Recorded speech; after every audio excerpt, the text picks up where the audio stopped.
প্রিয় নবম ও দশম শ্রেণীর শিক্ষার্থীরা, আমি তোমাদের গণিত বইয়ের 167 পৃষ্ঠার সম্পাদ্য 7 বৃত্তের কোনো বিন্দুতে একটি স্পর্শক আঁকতে হবে এই সম্পাদ্যের আলোকে এসএসসি পরীক্ষা 2024 ময়মনসিংহ বোর্ড একটি সৃজনশীলের ক নম্বর প্রশ্নে এসেছিল 4 সেন্টিমিটার ব্যাস বিশিষ্ট একটি বৃত্তের কোনো বিন্দুতে স্পর্শ অঙ্কন করো। আমি তোমাদেরকে এখন খুব সহজেই 4 সেন্টিমিটার ব্যাস বিশিষ্ট একটি বৃত্তের যে কোনো বিন্দুতে একটি স্পর্শক অঙ্কন করে দেখিয়ে দিচ্ছি। প্রথমে আমরা স্কেলের সাহায্যে 4 সেন্টিমিটার একটি রেখা নিই।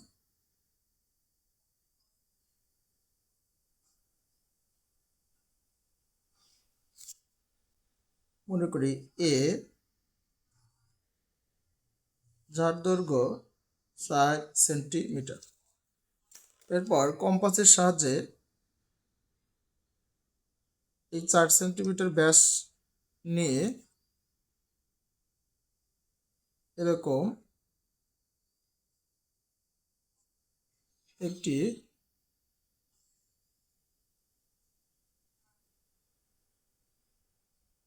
বৃত্ত এঁকে নিই। এরপর এখানে মনে করি বৃত্তের যে কোনো একটা বিন্দু, মনে করি এখানে এই বিন্দুতে, অর্থাৎ এ বিন্দু ও কেন্দ্র বিশিষ্ট বৃত্ত। এখানে ও কেন্দ্র বিশিষ্ট 4 সেন্টিমিটার ব্যাস বিশিষ্ট একটি বৃত্তের ও বিন্দুতে একটি স্পর্শক অঙ্কন করতে হবে। এখন আমরা ও এ যোগ করে দিই।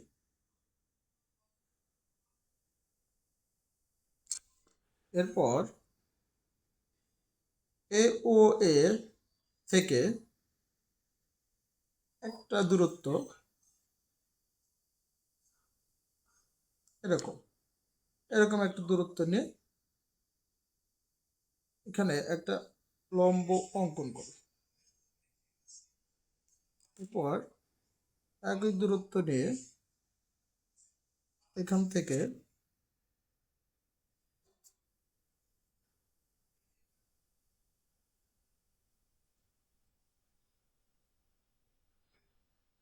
এইভাবে কেটে নেব। এখান থেকে আবার এই দিকে একবার এদিকে কেটে নিই। এরপর এখান থেকে এদিকে কেটে নিই। তারপর এইভাবে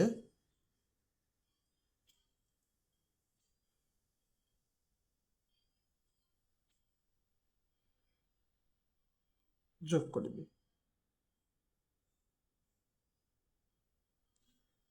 এটার নাম দিই পি। তাহলে এপি লম্বই বৃত্তের একটি স্পর্শক।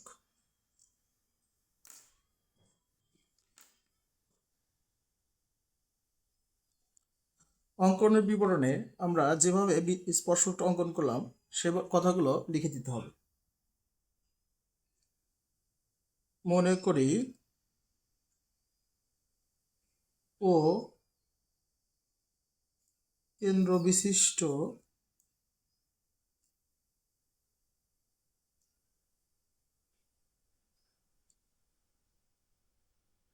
একটি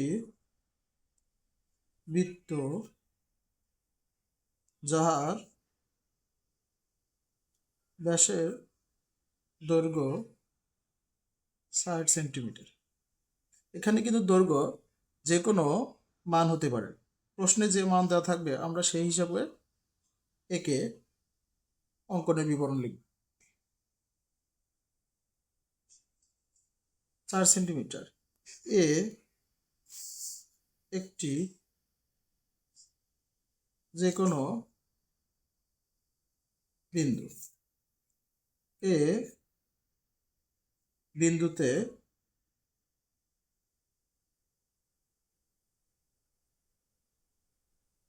স্পর্শক আঁকতে হবে। অঙ্কন প্রথমে এ ইকুয়াল 4 সেন্টিমিটার এর সমান করে ও কেন্দ্র বিশিষ্ট বৃত্ত আঁকি।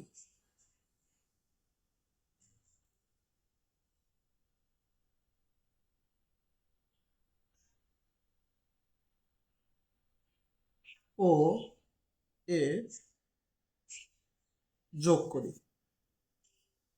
এ বিন্দুতে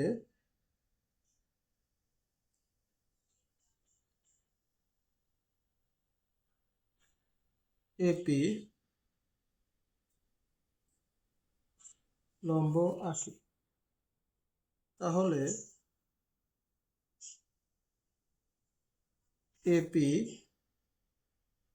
লম্বই হলো ও বিশিষ্ট বৃত্তের একটি স্পর্শক। তোমরা সবাই মনোযোগ সহকারে ভিডিওটি দেখে বৃত্তের যে কোনো একটা বিন্দুতে স্পর্শক অঙ্কন অনুশীলন করবে। ধন্যবাদ তোমাদের সবাইকে।